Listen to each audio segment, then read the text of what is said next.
Ei, Boa noite! tudo bem? Tudo bem? Tá me ouvindo bem? Tô ouvindo bem, super bem. O fone acho que não tá atrapalhando, não. Vamos só arrumar a câmera. Rê, só centraliza um pouquinho aí para ficar bem legal aí, aparecer você bem. Assim tá bom? Isso, tá ótimo. Vou mexer aqui também. E aí, muito trabalho hoje? Hoje menos, hoje terça-feira é meu dia mais tranquilo.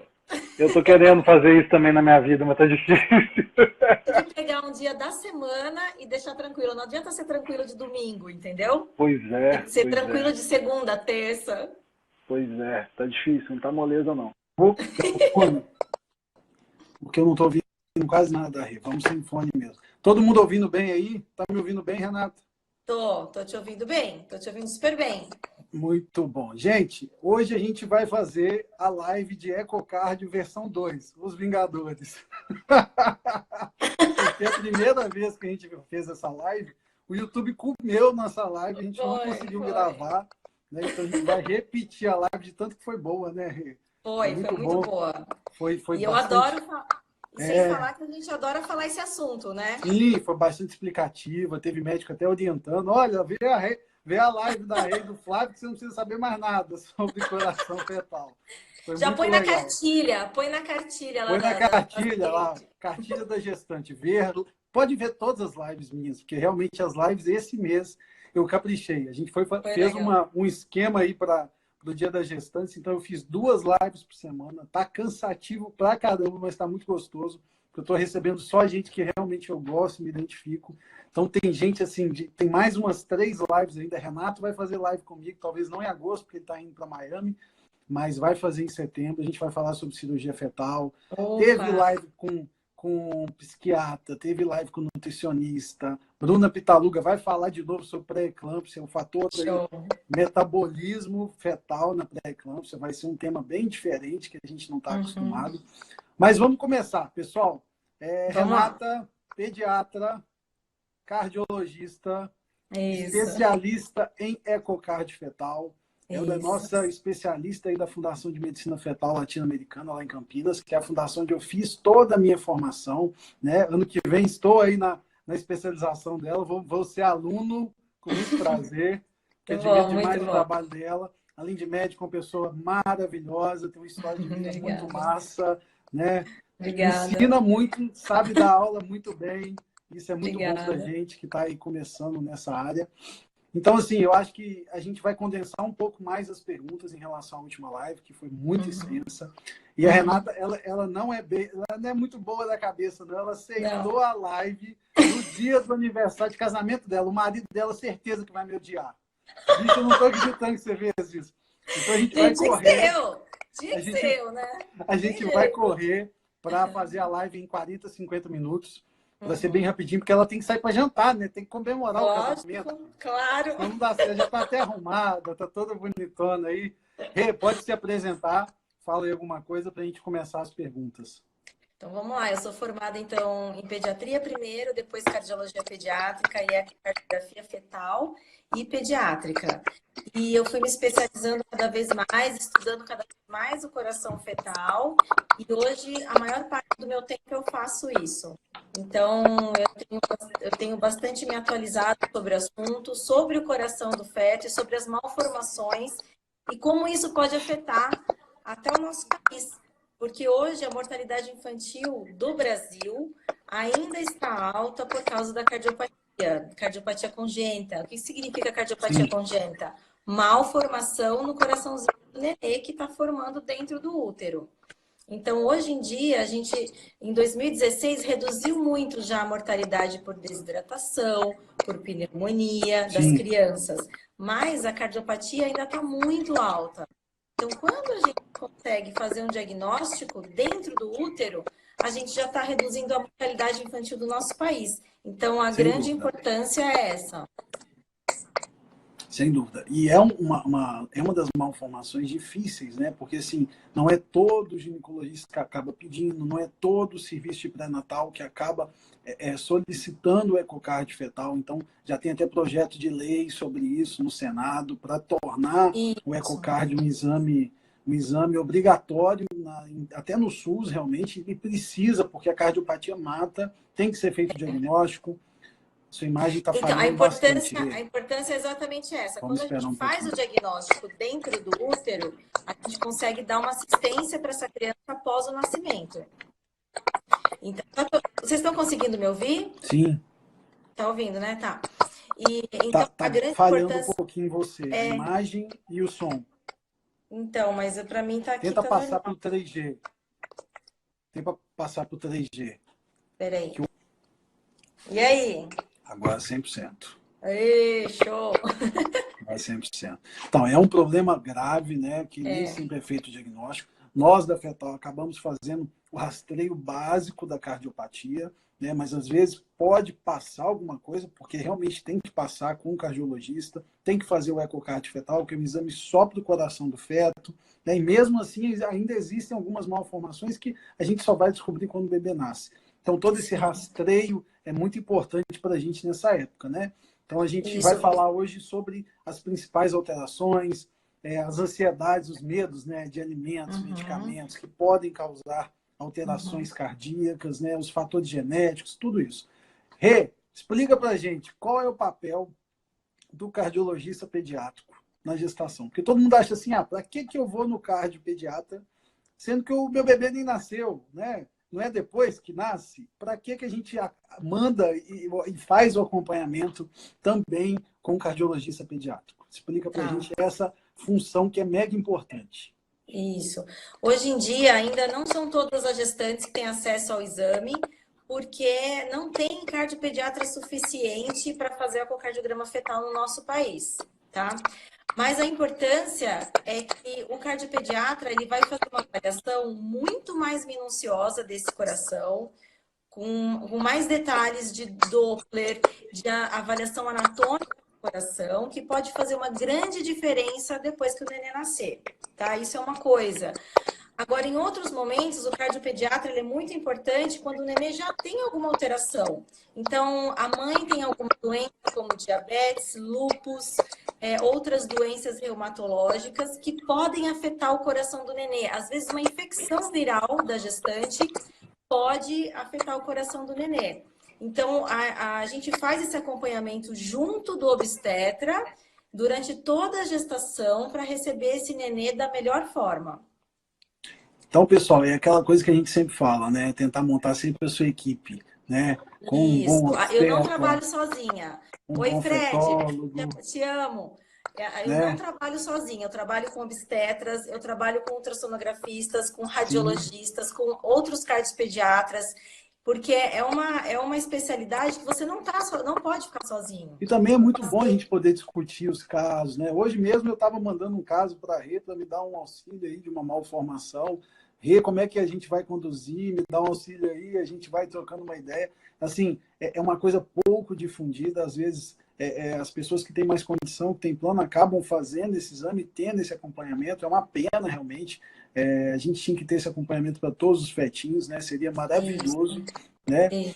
A indicação de fazer ecocardio fetal é estar grávida. O doutor Renato Ximenes sempre fala isso, né? Engravidou, tem que fazer eco.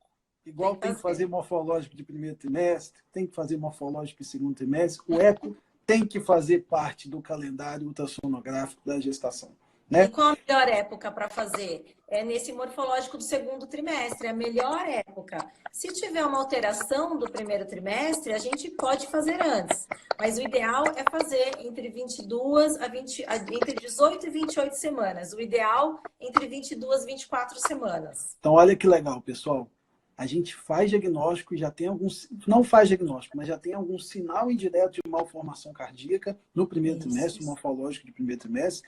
Já programa esse eco junto com o morfológico de segundo trimestre, já avisa, aciona o cardiologista. Ó, temos uma malformação, temos uma provável malformação, então precisamos desse acompanhamento. Às vezes não é só fazer um exame, né? Às vezes tem que fazer vários ecos até o final, para ver a questão de vitalidade, índice de performance miocárdica, ver se esse coração fetal não está fazendo uma insuficiência cardíaca, porque isso pode acontecer dependendo da situação do feto. Então a gente avalia 3 coisas: a anatomia do coração, o ritmo do coração, que é a parte elétrica, e a função do coração, que é a parte da força muscular. Então, são 3 avaliações no exame só. Muito importante, muito importante.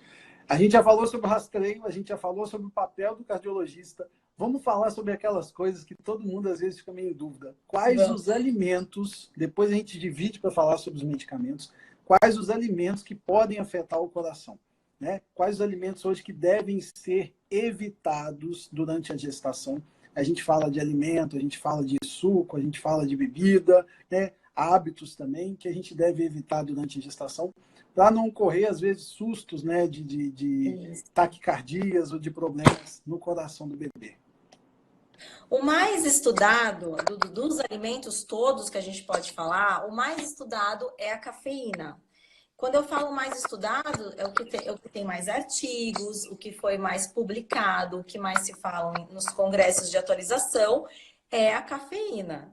A cafeína, ela é uma substância psicoativa que todo mundo está super acostumado a tomar, mas é a substância psicoativa mais ingerida no mundo. Então, assim, a grávida toma achando que é a coisa mais normal, porque ela sempre tomou. Sempre tomou, né?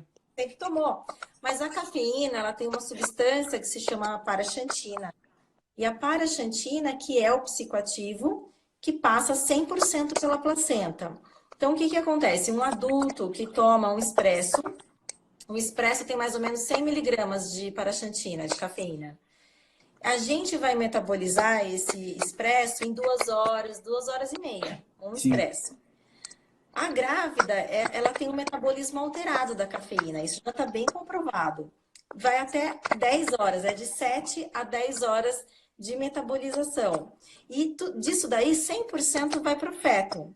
E o feto, a gente não sabe, porque é descrito que pode demorar até 3 dias que um feto metaboliza um cafezinho. Então, por isso que a gente fala, não tomem café. E por que a cafeína é tão ruim para o coração? O coração, ele é um sistema elétrico, que é o que faz o batimento cardíaco. Esse sistema elétrico, ele está em formação. Então, ele é muito delicado e ele é muito friável. Se quando a gente toma cafeína, a gente fica taquicárdico, você imagina um sistema delicado, elétrico, imaturo, que está sendo formado. Aquela cafeína chega lá e pode causar uma taquicardia, tá? A gente sabe dessa questão. O que é uma taquicardia? Taquicardia é a aceleração do coração. Em vez de ele bater em 120, 130, ele vai para 180, 200. Alguns bebês já fizeram arritmias, que é o descompasso do coração por causa da cafeína, tá? Muito massa. A gente sabe que dependendo do exame, né? Às vezes a mãe chega muito ansiosa, aquela coisa, quer ouvir batimento. Aí a gente pega aquelas pausas cardíacas, né? Você até desliga o Doppler, né? Porque realmente o coração do bebezinho, dependendo da fase, para. Um segundo ele para, né? E aí a mãe vai... Assim. O que aconteceu? Nada. Saiu do foco aqui, minha filha. Não deu nada, não. Isso é normal, gente, porque o coração do bebê, como também, às vezes, pega um soprinho, né? Pega uma extrasístole ali, né? Às vezes o batimento fica um pouco irregular. O próprio soluço pode alterar o batimento quando a gente vai escutar, né? Então, são algumas coisas que a gente considera normal, porque é um sistema que está sendo formado, assim como outras alterações fetais de rim, né? De plexo coroide, lá no início, que a gente interpreta como alterações benignas, né? E Flávio, aonde tem cafeína? Vamos falar, no café. E aí, assim, café expresso, café de... não fale isso não, porque eu tomo 1 litro de café. Você pode tomar. No café, no chá mate, no chá preto, no chá verde, na Coca-Cola e no chocolate, que é o que tanto a gente queria falar. O chocolate, ele tem muita cafeína. Não é a mesma porcentagem que tem no café expresso, ele tem menos, tá?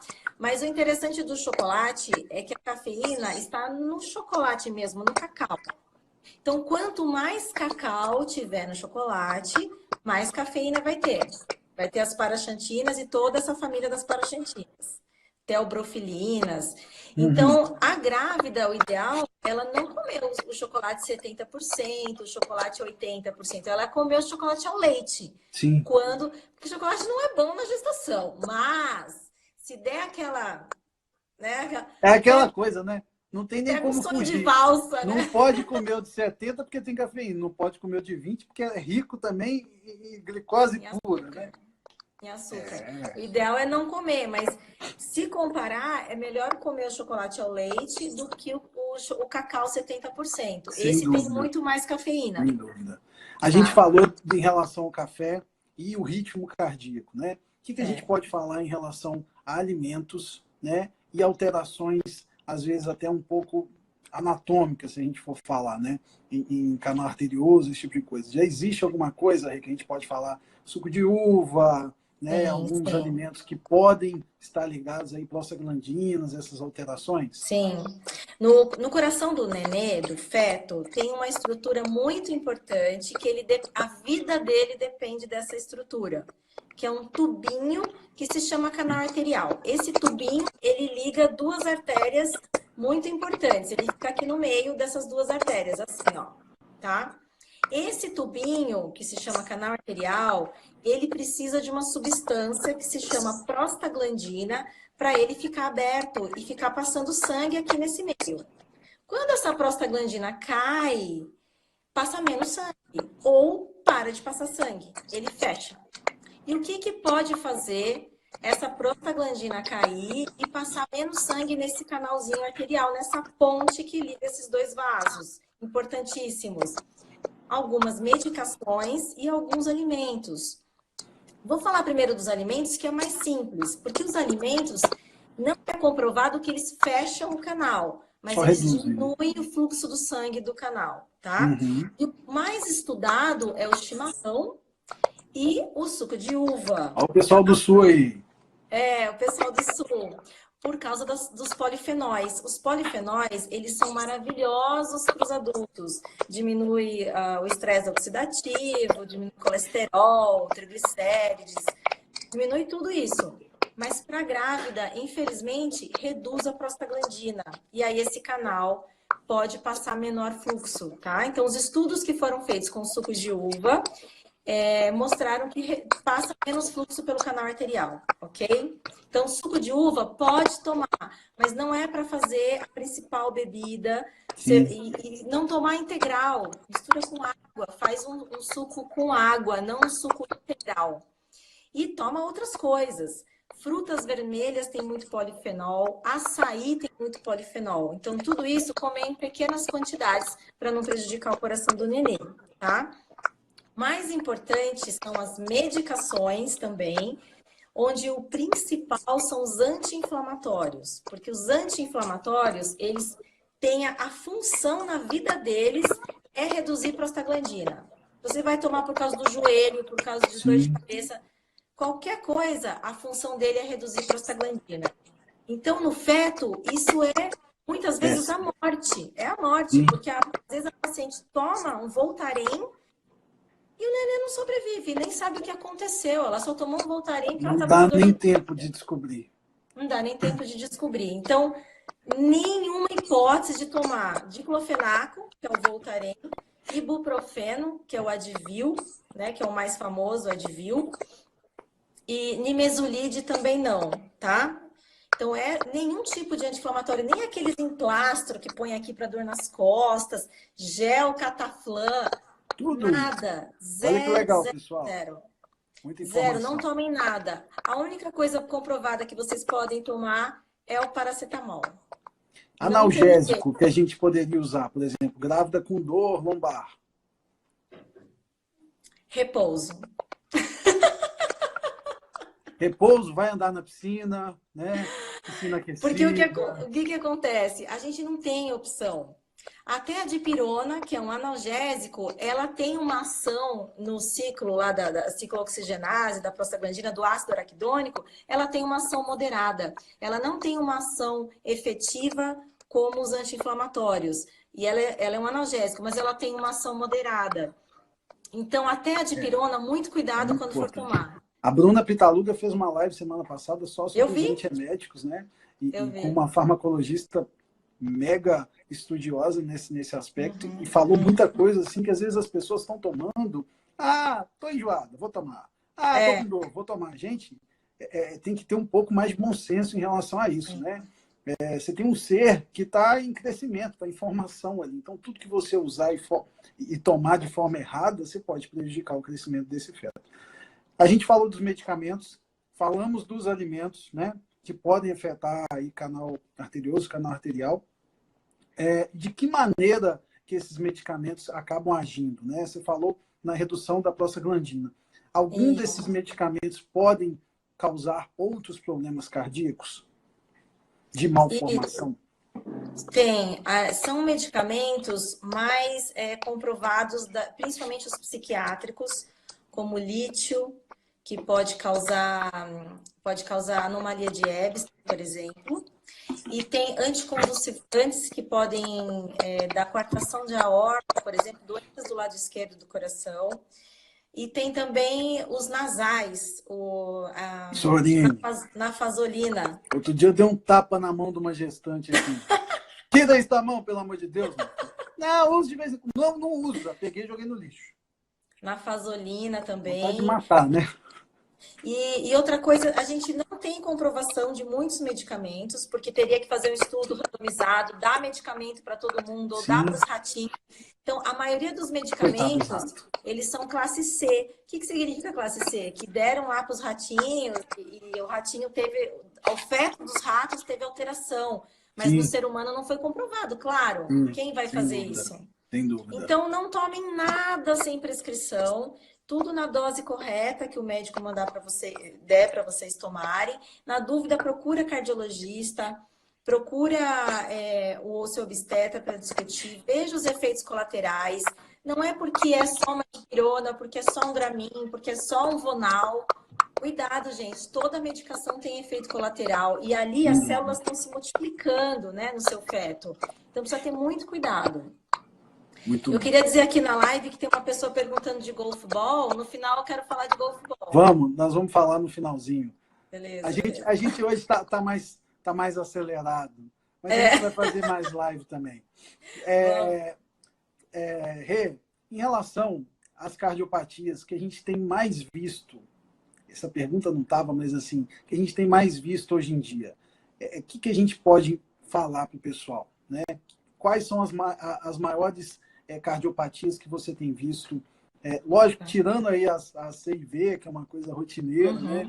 Uhum, Mas uhum. as cardiopatias que tem que ser feitas o diagnóstico para preparar parto, preparar UTI e até a equipe de cirurgia cardíaca, dependendo do caso. Hoje, na sua rotina.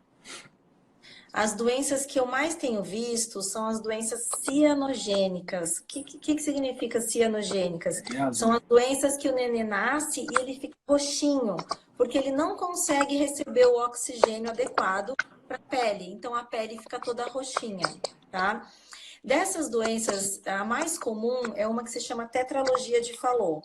A tetralogia de Fallot é uma cardiopatia cirúrgica. E se a gente detectar ela na hora certa, esse nenê vai nascer, ou ele vai direto para a cirurgia na primeira semana de vida, ou nos primeiros 6 meses de vida.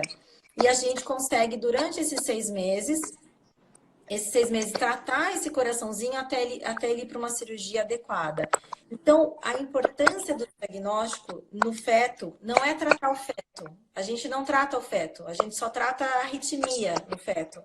É programar o nascimento do nenê. Então, ele vai nascer no hospital que já tem um leito adequado de UTI Sim. que vai receber esse nenê. O obstetra sabe que o nenê vai nascer com problema. O pediatra sabe que vai receber o nenê com problema, já sabe a medicação que ele vai tomar e o cirurgião já está sabendo do Sem caso. É dúvida. uma Sem coisa dúvida. ultra programada, assim. Eu falo que é um eclipse solar que acontece, é uma coisa ultra programada. É um O nenê acolhimento realmente, né, que tem que é um ter. E é o que a acolhimento, é gente isso tenta fazer nos mesmo. nossos casos aqui de malformação também, né? Isso. E Você aqui faz o aqui na diagnóstico e ativa lista, todo mundo. a gente está com uma mãe que acompanha comigo e ela sabe o que é que eu vou falar agora, que é o nenê nascer sem diagnóstico. Então, o nenê nasce, e aí ele não tem diagnóstico, não fez, passou batido, ninguém viu, ou não dava para ver, algum desses motivos, o neném nasce, acha que tá tudo bem, vai para o quarto com a mãe. E aí chega lá, o nenê passa mal, entra em insuficiência cardíaca e tem que voltar para UTI. Muitas vezes o nenê vai para casa. E aí, de casa, ele volta o quê? Em choque cardiogênico, Cardiogênico. em arritmia, em insuficiência cardíaca grave. E aí, o nenê já vai para a cirurgia num estado ruim. Ruim, né? E aí, a chance de sobreviver é muito menor, entendeu? Quando ninguém sabe. Porque daí, o nenê passou mal, vamos ver o que é. Até chamar um cardiologista, fazer ecocardiograma, ver se é o coração. É a última coisa, às vezes, que eles pensam é o coração, eles vão pesquisar outras coisas. Aí já passaram uma semana, passou 7 dias, e o neném naquele estado. Gente, Às vezes não sobrevive. a Renata falou uma coisa que eu acho muito legal de passar para vocês.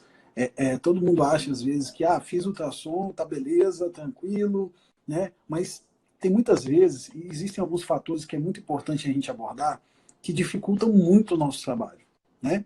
Primeiro deles, no meu caso, que eu falo, obesidade materna.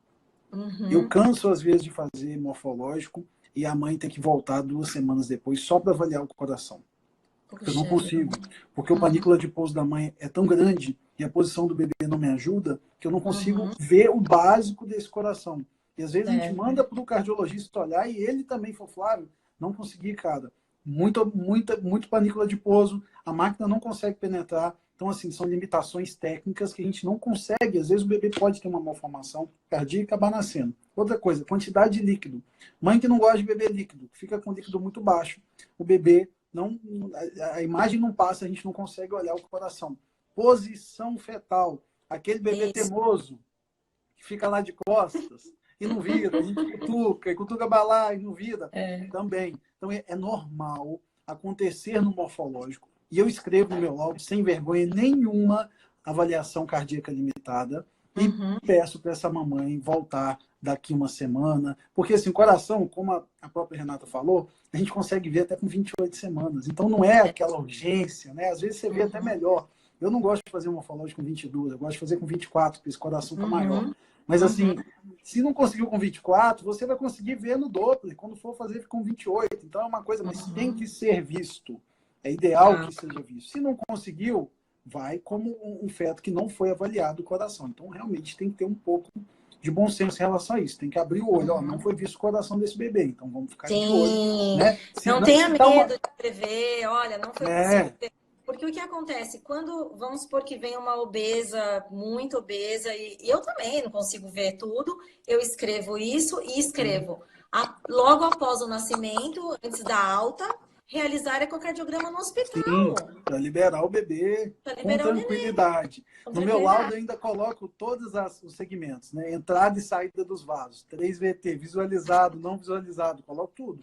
Eixo cardíaco, né? Olha isso tudo, o ângulo. Mesmo não fazendo o eco, a gente sempre dá uma olhadinha ali nos ritmos, né? Modo M, todas essas coisas que aí o pessoal da cardio também olha. Rê, tem uma pessoa aqui perguntando do aneurisma da fossa oval, acho que é a Lívia. O aneurisma da fossa oval, ele é muito comum da gente ver no feto, tá? O que é o aneurisma?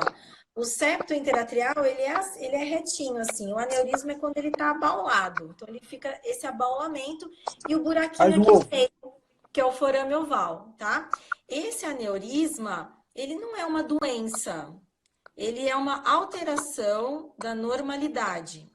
Depois que o nenê nascer, provavelmente esse aneurisma que está abaulado, ele vai voltar a ficar retinho, tá? Isso é o mais comum de acontecer e vida normal. Mas algumas crianças que têm um aneurisma no feto, depois que eles nascem, eles ficam com um buraquinho no coração, que se chama comunicação interatrial. Isso não dá para ver no feto, só depois do nascimento, tá? Então, a única coisa que vai acontecer com esse bebê é ele nascer, fazer um ecocardiograma. Se for só aneurisma com o forame oval, vida normal, tá bom? Muito bom. Rê, vamos falar sobre uma coisa mega importante aqui. Descobri que meu feto tem uma cardiopatia no eco. com 28 semanas. E o morfológico estava normal, né? E agora? Qual a conduta que a gente vai ter em relação a isso, né? Tá. É uma cardiopatia congênita? É uma cardiopatia associada a alguma cromossomopatia? O que deve ser feito quando a gente descobre uma cardiopatia? Tá.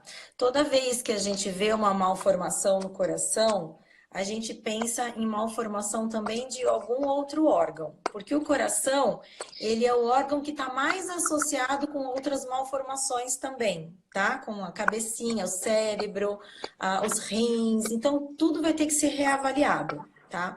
Algumas malformações do coração, elas falam muito a favor de alterações genéticas, muito.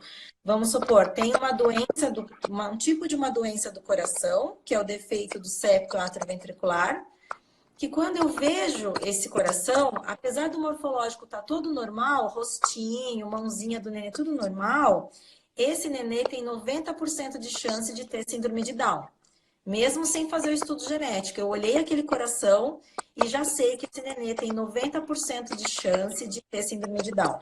Então, na vida real, todo bebezinho que tem cardiopatia faz um estudo de cariótipo, que é o estudo genético, que é o estudo para ver aneuploidias, porque outras cardiopatias também têm associações com síndromes genéticas. Se a gente sabe que esse nenê tem uma cardiopatia e tem síndrome genética, ele vai receber um tipo de acompanhamento.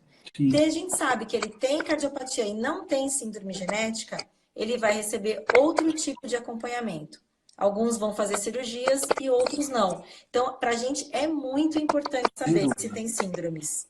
Mesmo porque se o feto tem múltiplas complicações e múltiplas malformações, às vezes não tem nem viabilidade de operar, nem viabilidade de corrigir esse defeito, né? Exatamente. Eu falo muito sobre essa questão, todo mundo me pergunta assim, mas você trabalha com fetal, você é a favor de aborto e tal. Eu não sou a favor de aborto, né? Mas eu acho que existem algumas malformações muito complexas fetais que você, no Brasil, poderia oferecer, né? Que nem todas a gente oferecer para o casal a possibilidade de um aborto. Porque são fetos que às vezes nascem e ficam 2 horas vivos. Né? Ou então ficam numa UTI meses e nunca saem de lá. Então, assim, são complicações graves que às vezes não tem como cuidar com cirurgia, não tem como cuidar com medicamento. Então, é um feto realmente muito complexo, com um prognóstico muito reservado. Na cardiopatia, a gente ainda não tem nenhuma lei que, mesmo que nas cardiopatias mais graves, que a gente possa oferecer, como tem o anencefalo, por exemplo, né? Que é o único. Na cardiopatia, não, porque teoricamente todas têm alguma coisa para fazer. Existe algum tipo de cirurgia, mesmo que seja um sofrimento para a família, para a criança, né? Tem criança que passa por 3 cirurgias no primeiro ano de vida. Então, é muito sofrido algumas cardiopatias, mas infelizmente a gente não tem como oferecer isso ainda, né? Mas no futuro, talvez mesmo. Rez, a gente falou sobre fatores genéticos. Existem ligações genéticas familiares com cardiopatias? E quais que a gente pode falar, assim, por exemplo, uma família tem uma malformação cardíaca, então é ideal que a gente faça esse rastreio nos próximos fetos. Isso é muito importante, Flávio, porque a maioria das cardiopatias, elas são familiares. Se não existe síndrome no meio, elas são familiares. Então, se você tem um irmão, por exemplo, a mulher está grávida, mas tem um irmão dela, que é tio do nenê, que teve um sopro no coração que precisou operar. Esse nenê tem uma chance de 2 a 3% de ter uma cardiopatia como a do tio. E quando vai para os primos, isso reduz. Mas se isso vai para a mãe ou para o pai do nenê, isso aumenta. Tá? As doenças do lado esquerdo do coração, que é coartação de aorta, estenose aórtica, hipoplasia do ventrículo esquerdo, as doenças do lado esquerdo do coração, elas têm uma chance de 10 a 15% de passar para o próximo filho. Então, aí aumenta absurdo. Então, quando a gente vê um nenê que nasceu com uma coartação, por exemplo, a gente avisa a gestante, né, o obstetra avisa a gestante que existe um risco de 10 a 15% de nascer outro também. Tá? Descocardia tem alguma coisa ou não? De passar para a família? Não, Não. pouca coisa. A destrocardia, ela está muito ligada com uma síndrome que se chama de Kartagener, tá? Uhum. E essa síndrome, ela, se eu não me engano, ela não é dominante, tá? Ela é recessiva, ela não é dominante. Mas eu não tô com certeza agora. Mas ela não é tão familiar assim, não. Gente, dessocardia, só explicar para vocês, é o coração do lado direito. Então, no morfológico, eu Isso, sempre mostro para as mamães o estômago e o coração isso. acompanhando o lado do estômago. E fala assim, olha, o coração está do lado esquerdo, está bonitinho. E nessa síndrome, todos os órgãos são virados, né? Não só o Uhum. coração, o fígado também, é tudo invertido. É a pessoa que nasceu invertida. Isso. Nasceu invertido na vida. E é a primeira imagem que a gente faz do ecocardio, né, Flávio? A Sim, gente é a primeira. É vê o estômago, vê o eixo, né? a cabeça e depois olhar o estômago e ver onde está o coração. Sem Então, não dúvida. tem como errar isso aí mesmo. Sem dúvida. Vamos falar das coisas corriqueiras, que todo mundo fica desesperado, né? Vamos. Golfball. Agora, gente, vocês estão me ouvindo melhor agora que o povo Então, o está som falando tá, que tá dando umas falhadas, o seu. Tá dando tipo umas pipocadas, assim, não sei o que que é. Se é o será, Aline? microfone. Não, eu não tô de microfone. Não tô com Pessoal, microfone. como é que tá o som aí? Porque o seu som tá chegando para mim um pouco pipocado, como se estivesse estourando. Tenta baixar, às vezes, um pouco o volume, alguma coisa assim. Deixa eu ver aqui. Vê se melhorou. Melhorou um Tá. pouquinho?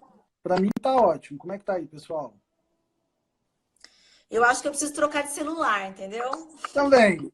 É que você tá ficando moderno agora, né, Renan? Tá fazendo live, tá cheio de seguidor no Instagram, tirando foto. Aí, ó, minha mãe falou Ai, que tá tá. pipocando. Olha que droga. O pessoal tá falando que tá ruim o som. Mas tá dando para entender, né, gente? Porque depois na edição a gente consegue melhorar um Ai, pouquinho isso aí. beleza. Eu vou falar do golfball para vocês, então. Se a minha voz ficar muito ruim, depois eu gravo um áudio pro Flávio, ele põe no vídeo. Pode ser? Uhum, tranquilo. Tá Então, dando para beleza. entender, sim. Tá lá. O golfball, ele é uma imagem que aparece na válvula mitral ou na válvula tricúspide do coração do feto, tá? Por que que chama golfball? Porque é uma bolinha de golfe, é uma bolinha branquinha que a gente vê. Isso é normal, tá? O golfball, ele é formado por depósito de cálcio. O cálcio é um elemento que a gente tem no sangue. E a grávida tem na placenta, tem no bebê também. E o cálcio, ele tem uma predisposição de aparecer depositado nessas válvulas, tanto na mitral como na válvula tricúspide. Uma é a esquerda, a outra é a direita. Isso é normal. Muitas vezes eu nem escrevo no laudo, porque é normal aparecer cálcio nessas válvulas no feto, tá? Quando que isso não é normal? Quando aparece muitos golf balls, assim, 15, 20 golf balls. Aí isso sim fala a favor de uma síndrome no nenê, uma alteração genética nesse bebezinho. Um golf ball, dois golf balls, não se preocupem, eu nem escrevo mais no laudo isso, eu só escrevo quando a mãe já vem com o diagnóstico. Ai, Aí eu falo, calma, calma, ele tá aqui, o golf ball tá aqui. Mas não é nada. ele não correu. É vida que segue normal. Esse nenê vai nascer e nos primeiros 30 dias de vida, 100% dos golf balls são absorvidos, reabsorvidos pela válvula. Então, tranquilo.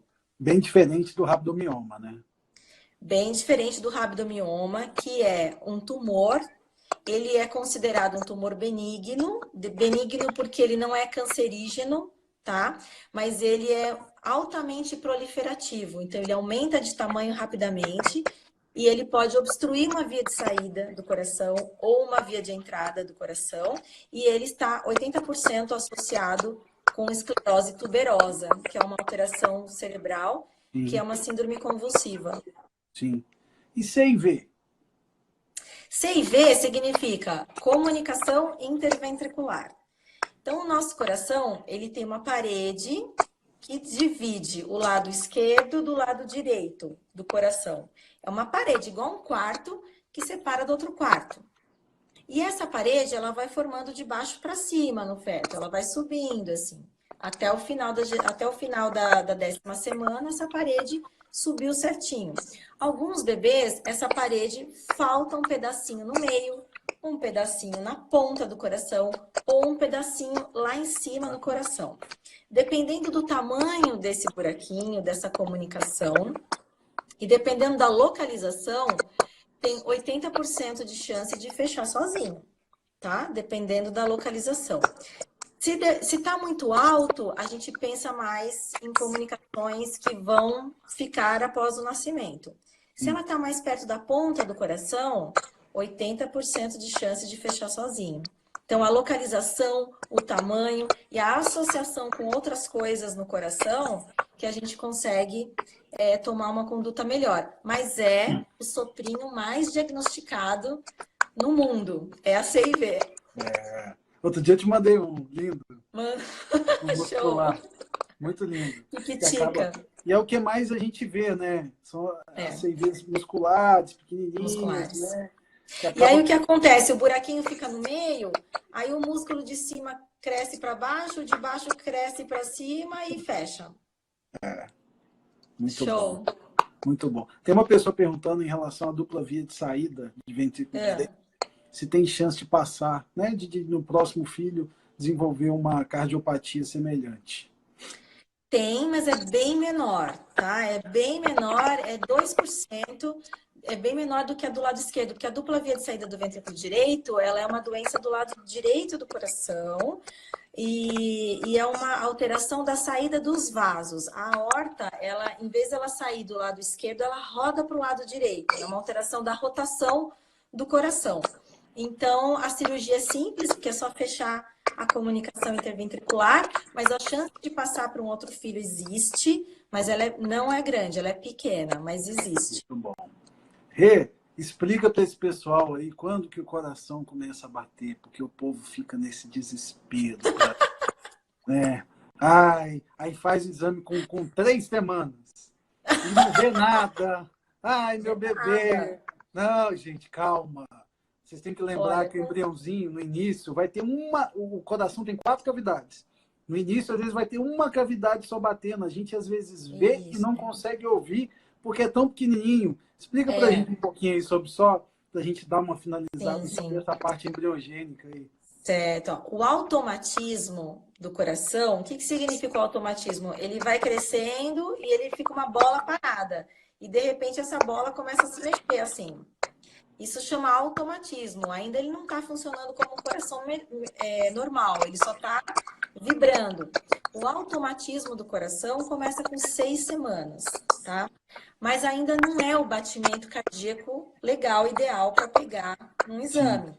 O certo é você pegar com 8 semanas, tá? Com 8 semanas você consegue ter uma frequência cardíaca adequada para colocar num laudo, para avisar a paciente. O que é normal? De 120 até 180 batimentos por minuto. Isso é o normal durante toda a gestação. 8 semanas é mais taquicárdico, é mais 170, 160. O feto vai crescendo e vai ficando 130, 140, tá? Mas até 180 é normal, tá? Não se afobem com o batimento cardíaco. O importante é a formação do nenê, a formação do coração, né? O batimento cardíaco é o de menos, assim, né? A gente consegue avaliar isso em todos os exames, mas a formação do coração, sim, tem a hora certa para avaliar, tá bom? Teve uma coisa que a gente comentou na outra live, que eu acho legal a gente abordar, as mães cardiopatas. O que é legal a gente orientar, né? Existe alguma dos cardiopatas? Não, as mães cardiopatas. Ah, tá, sim. Existe aí alguma cardiopatia que, assim, a gente vai contraindicar uma gestação, que existem muitas mães que têm problemas cardíacos graves, mas têm o sonho de engravidar, e às vezes é um pouco mais complicado, né? O que a gente pode falar aí sobre isso, Rê? Tá.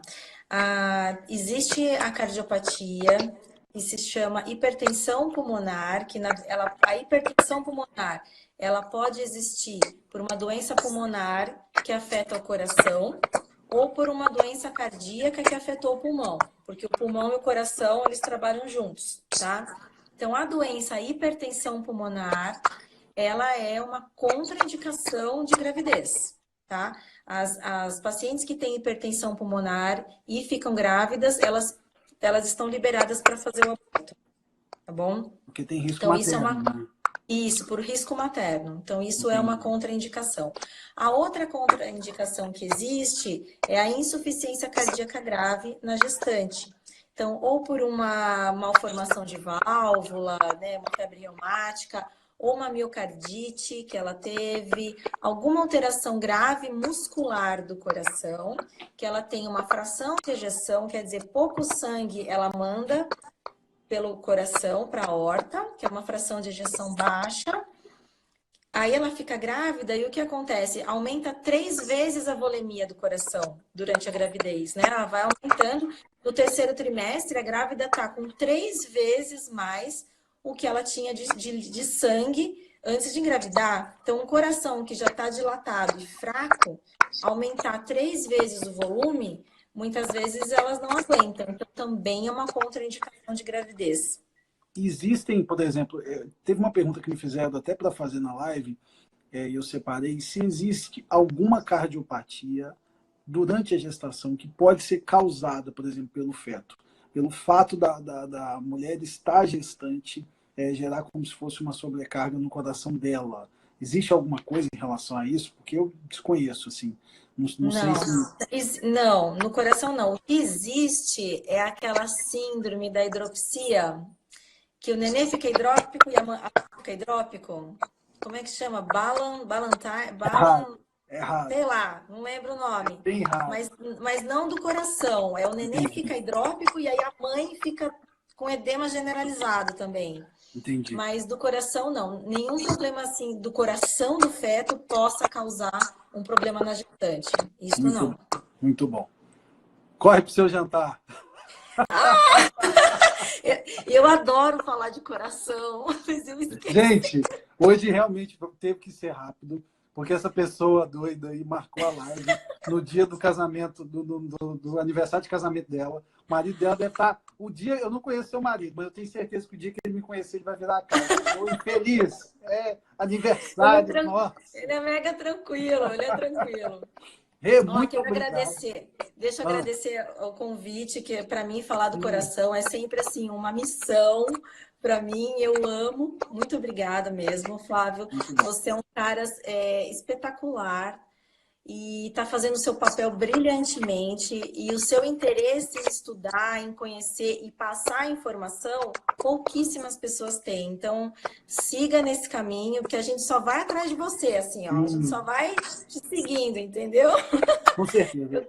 Eu quero agradecer a Ana, que é a mãe da Duda, que está aqui no grupo, que é uma mãe de uma paciente minha, que é uma querida.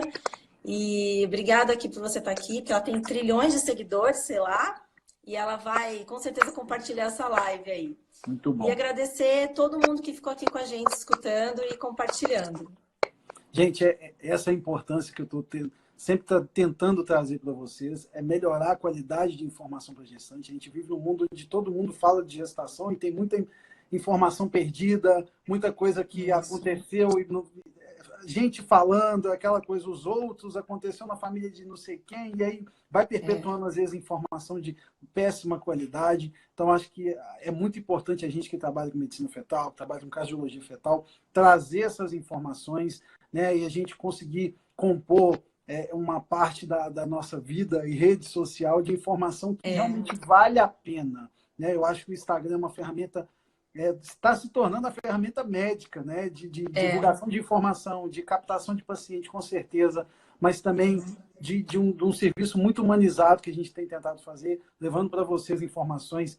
Essa semana, hoje, eu estou até um pouco sumido do Instagram, mas hoje eu consegui fechar uma live com a Gisele Monteiro. Para quem não conhece, Gisele Monteiro trabalha com diástase, né, abdominal, legal. Cuidou de um monte de gente conhecida aí, cuidou de Sabrina Sato, cuidou de um bocado de gente. A gente já estava conversando tem uns 6 meses. E a gente vai fazer uma live quinta-feira, essa quinta agora, Ai, show. sobre reabilitação de abdômen, né, na pós-gestação, também o período de pré-gestação, como manter o abdômen para não formar hérnia, não formar todos aqueles problemas que a gente vê na barriga das mamães. Então, assim, semana que vem tem mais coisa, a gente vai falar sobre inseminação, sobre fertilização, junto com o ultrassom. Legal. E é isso aí. Muito Ó, obrigado, parabéns. Rê.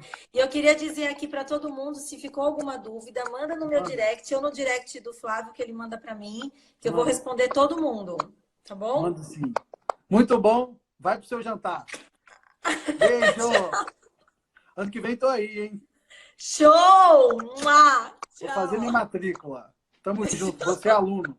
Chique. Vou adorar, vou adorar. Tchau, gente. Boa noite para Tchau. todo mundo. Muito obrigado, Rê. Falou, pessoal. Essa live vai pro Instagram. Vai ser gravada. Semana que vem já tá lá. Eu boto o link aí. Boto o link para você divulgar também, tá, Rê? Combinado. Beijão. Falou, Beijo. pessoal. Mua! Boa noite. Boa noite.